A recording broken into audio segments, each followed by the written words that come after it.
தொகுறுனா ஒருத்த சொறி விடுவேன். நேரம் போ.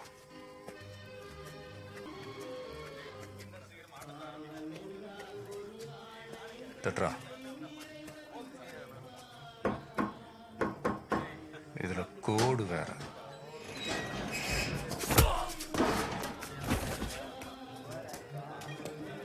எவன் கையாச்சும் பொருள் எடுக்க போச்சு இவன் போனமாயிடுவான். முடி போடுறா.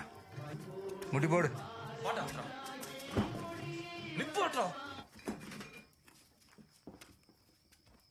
இங்க யாரா பவானி? பவானி இங்க யாரா பாத்துருக்கா?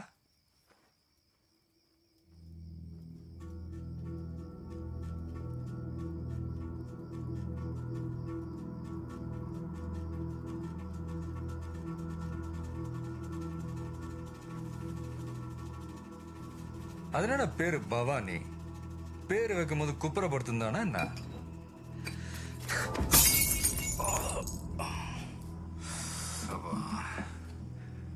இத பாரு, நான் திரும்பவும் சொல்றேன், எவனாச்சும் திருப்பி அடிக்கிறேன்னு கேனத்தனமா ஏதாவது பண்ணீங்க, உங்கால் சங்கிலியே சைனு போடுவேன். எப்படி? எங்க இன்னொரு பாட்டில வீசம் பார்ப்போம். அப்போ உனக்கு பவானிய நல்லா தெரியும். இப்ப நான் சொல்றத அப்படியே அவன்கிட்ட போய் சொல்லுவியா? பவானி பவானி பவானி பவானி உன் இடம் தெரிஞ்சே ஒருத்தன் வந்தான் பவானி. சொல்றா. இல்ல நீ சொல்ல, நான் அப்படியே போய் சொல்லிடுறேன். இல்ல நீ பயப்படுற. இவர் எல்லாம் உனக்கும் சேர்த்தே ஒன்று சொல்றேன். என்னைக்கு அப்சர்வேஷன் ஹோம்ல அந்த 2 பசங்களை கொன்னு தொங்க விட்டீங்களோ அன்னைக்கு நான் செத்துட்டேன்.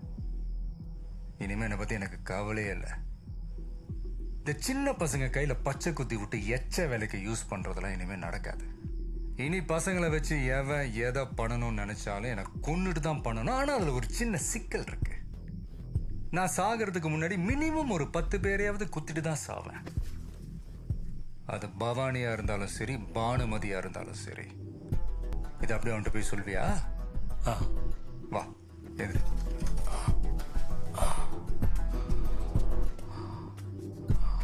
கதை சார்.